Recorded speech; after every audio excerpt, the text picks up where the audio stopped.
Before we get started, I just wanted to say thank you and welcome to those who've been here before. A Hastings College podcast made by Hastings College students about the people who've made this place so great. My name is Maddie Downie and I'm your host. I'm partnered with Luke Liffengren, also a Hastings College student, who produces the program. This is the first of many podcasts to come. Right now we plan on making one monthly. In each episode, we will talk to and reminisce with a new guest, either an alumni of the college or someone who has impacted the college in a certain way. It's through these amazing people that the college has come to be what it is today, and so our objective is to bring those voices out of the woodwork and remember them for what they are. Hastings College not only has a bright future, but a past as well, and we want to keep the memory alive. Our first guest is the man who inspired this podcast, one I met not long ago in the Barrett Alumni Center while searching for a quote for an obituary I was writing. The fact was, I didn't know him, and he didn't know me, but when I walked through the doors, he greeted me like an old friend, offering me coffee and a place to sit. He had prepared a few notes, some memories that he could recall of the friend who had passed away, and when he reiterated the past, he spoke with a sincerity and, at one point, with a catch in his throat. We ended up speaking for about an hour, and I walked away with much more than the simple quote I was sent there to gather. I collected a memory that didn't originally belong to me. I knew I wanted him to be the guest of the first episode because it was that day that made me realize that there is a lot of Hastings College past that I don't know, and that I figure a lot of people don't know. And I thought, who is better to tell it than the people who lived it? Needless to say, I was excited to finally get past Hastings College president Phil Dudley into the recording booth. Okay, hi. Hello there. How are you, Maddie? I'm good. How are you? I'm just flourishing. What can I say? That's good. So I just want to have a conversation with you about Hastings College. Phil Dudley was Hastings College's 14th president in the years 2000 to 2011. However, it's not Hastings where his journey began. In fact, Doane College hired him first. After graduating from Wichita State University with his master's degree, Dudley was hired by Doane to teach economics and math at the age of 22. His path diverged, however, upon meeting Roger Dorr at a Hastings-Doane basketball game in 1972. Hastings faculty would come to the games, and all faculty got in free.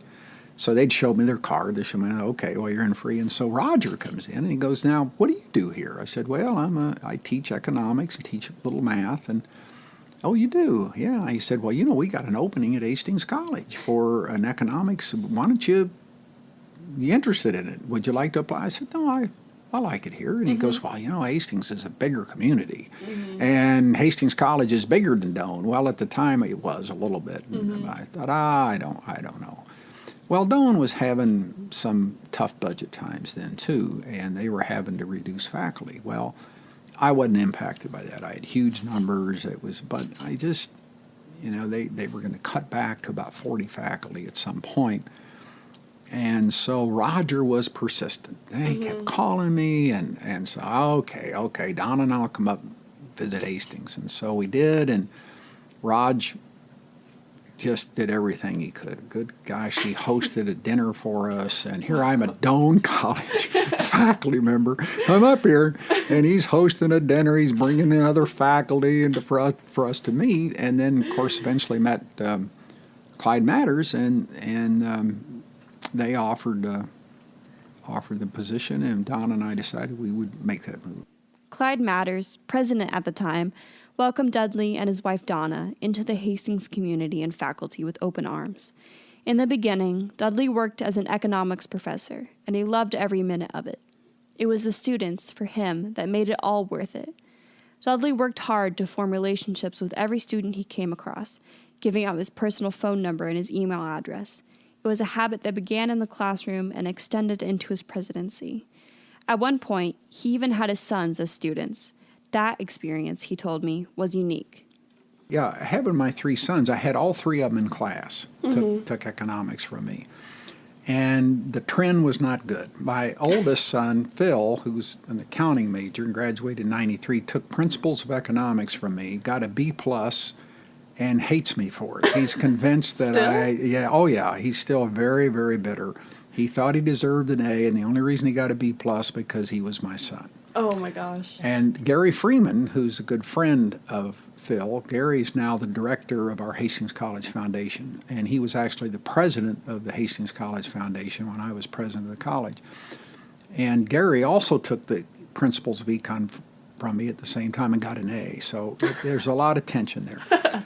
My son Pete took labor economics from me, and again, Pete's an admissions counselor here. He got a C minus and sent me a thank you note. He said, "Dad, thanks for the C minus in labor econ. I really appreciate it." So you can see the difference of, when you got 3 sons, you got the law of averages. My youngest son, Paul, registered for principles of economics. I did not want him to take it from me. We had other professors. Oh, he wanted to take it. And he wanted me to be his advisor. I did not want to be his advisor. I wasn't president then. I was still vice president. But so he takes the course. 2 weeks later, he drops it. Oh. Comes in to see me and says, "I don't understand anything about what you're talking about. I'm scared I'm going to flunk." And he had to have his car. Oh, well, all right, whatever you want to do. So he wants to drop it. Well, I'm his advisor, so I have to fill out the drop form. I'm the instructor, so I have to send it to myself. I send it to myself, and I said, "You got to fill this in while you're dropping the course." So he filled in some stuff, and I read it. Said, "The reason I'm dropping this course, poor instructor." So there you go. So see, my trend wasn't good on my 3 sons. Then he took it from Frank Howard, another one of our economics professors, got a B. And he's convinced to this day that the other 2 should have taken it from Frank. Dudley also reminisced on the faculty during the beginning of his career at Hastings. And we did have some marvelous faculty members back then. They just, Jane Gardner and Charlie was, and it just goes on and on and on about some marvelous science people, but they were very dedicated to their teaching, and that was what it was about.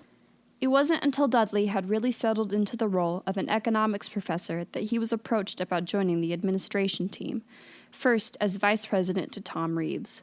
When the college was having financial issues in 73 and 75, they looked to Dudley for help, since he had knowledge in economics. The retiring assistant to the president, Marvin Fink, personally proposed that Dudley take his place, but Dudley refused. They didn't give up, so Marvin and Dr. Matters met with me and said, we really would like to have you move into administration. And I said, I just don't want to do that. And then Dr. Matters said, well, Phil, if we can't get the enrollment situation turned around, we're going to have to let faculty go. We're going to have to make some cuts that we don't want to have to make, and we think you can help us. So when they frame it that way, I said, all right, I'll tell you, I will help any way I can, but I still want to teach, and I still want faculty rank. I don't want to be corrupted into being an administrator completely at this point. Right. And he got his wish. Dudley continued to teach economics while taking up the responsibility of vice president and financial advisor. After all, it was being with students that he liked best. He enjoyed his new role, however, and joked with President Tom Reeves often, saying, "I'm just one step away from having all the power." He and Reeves were and still remain good friends. When I met Dudley for the first time, he told me that he thought Reeves was the best president Hastings had ever had, and he, himself, was the second best. Once Reeves had retired in 1995, the college hired Richard Hoover for president. Phil continued to teach and serve his administration role under Hoover until a new opportunity landed at his feet. Just after a few years, Hoover decided to leave, and Hastings needed a president to serve in the meantime, while they looked for a new one. Dudley was the best choice. So the concern was kind of funny, Maddie, because the concern was I was too friendly with faculty. You're too good of friends with the faculty. I said, well, I don't exactly see that as a huge disadvantage. I think it's a good thing. But yeah, right. During his first 2 years as the new Hastings College president, Dudley continued to teach economics. However, as time went on, he found it increasingly difficult to balance the two. I was, in fairness to the students, I was having to ask them that sometimes we'd have to meet on a Saturday, because I was traveling so much and grading papers on planes, and good grief, it wasn't fair to them, although they said they loved it. So I said, well, and then I had a couple of them come up and I'm going to drop your class. I said, why are you going to do that? Well, you're the president and I don't want to flunk a class that the president taught. So I said, well, a pretty good chance you won't flunk it, but... So anyway, then after about the third year, I quit teaching. I just couldn't do it with everything going on. This didn't end Dudley's passion to connect with students. In fact, he continued serving the students best he could. In his time as president, Dudley oversaw the construction of the Flea Hardy Center, the Morrison Reeves Science Center, and the Bronco Village Apartments. He heard students' requests for alcohol permits and no obligation to keeping meal plans when they moved in. He was also the advisor for the Student Senate. Lots of students knew him and enjoyed him, dubbing him the students' president. And I think probably by far the most fun I've ever had is Donna knows, is just interacting with students. I tease them so much, it's just awful. She said, "You're just awful. You just got to quit teasing them." And I just remember one time, a morning, it was like 4 in the morning, maybe 2006 or so. And when you get older, you have to get up at night to go to the restroom. So I go up, getting up out the president's home, and get up and go to the restroom. And for some reason, I checked my phone. I got an email from a student in Weir Hall.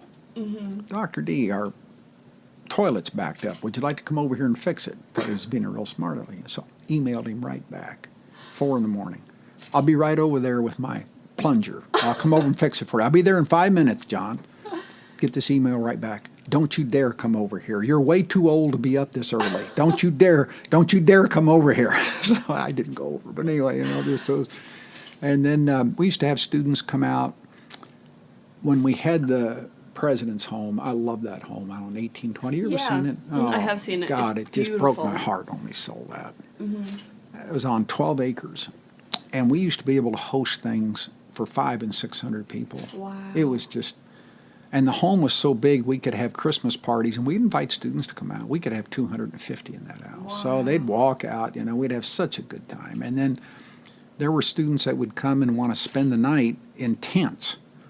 And I said, "You're welcome to come out here and spend the night in a tent." They love doing that. Mm-hmm. But I said, "I only got one rule. You're not going into the bathroom outside.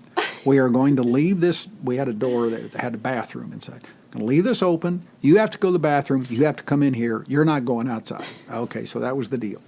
So, but, and then when I retired, we had a big party, and we invited all the students out for New York strip steaks, and we cooked those, and I helped cook those, and we had 5 or 6 students come out, and it was fantastic.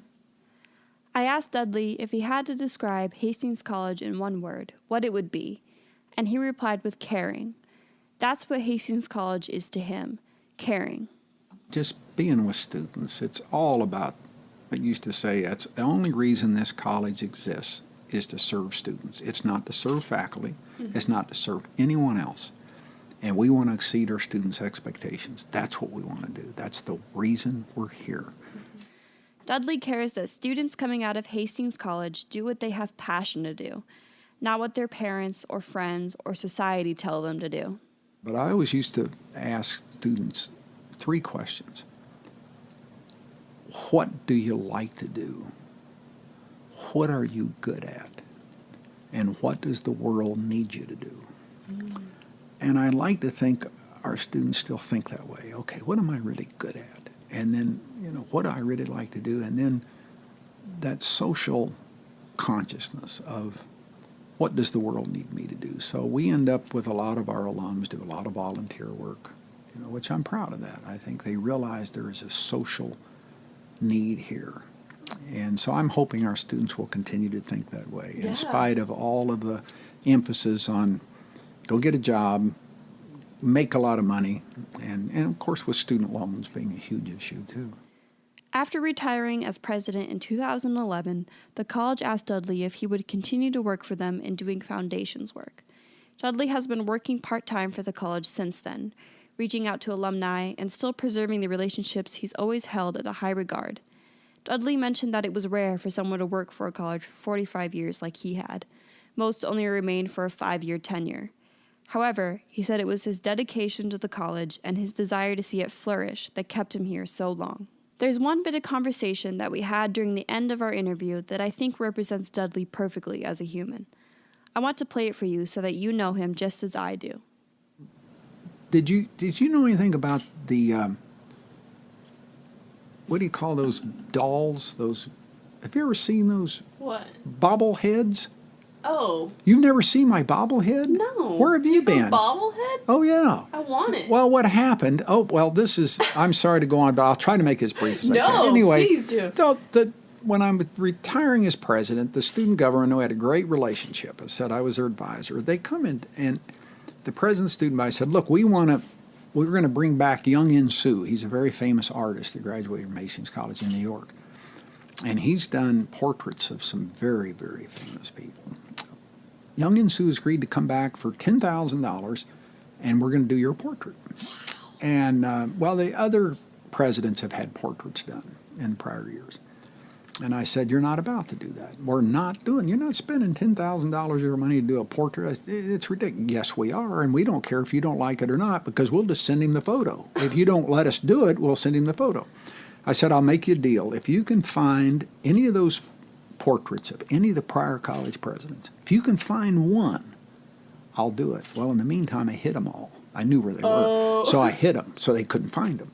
So they figured that out. After about a week, they go, you've hidden those things, haven't you? And I said, look, don't waste your money on that. I just don't. If you want to do something, create scholarships for students. I do not want you to do this. So what they did do, they hosted a big banquet for Donna and me. And I invited Dennis Trotter and his wife to come, and they did. They came. That was the president succeeded me. And they invited all the students. We had to do it over in PFF. It was such a large number. They had 1,000 students there. Wonderful barbecue. I hated for them to spend that kind of money. They just insisted. Mm-hmm. I knew something was up when there was this tent. They had this cover over something. I had no idea what it was. Looking at that thing, Don and I are looking at this thing, and they go, we have a special gift for you. So they're announcing. They pull that down. There are 1,000 bobbleheads of me. And they were pretty good. Yeah, they're bobbling all over the place.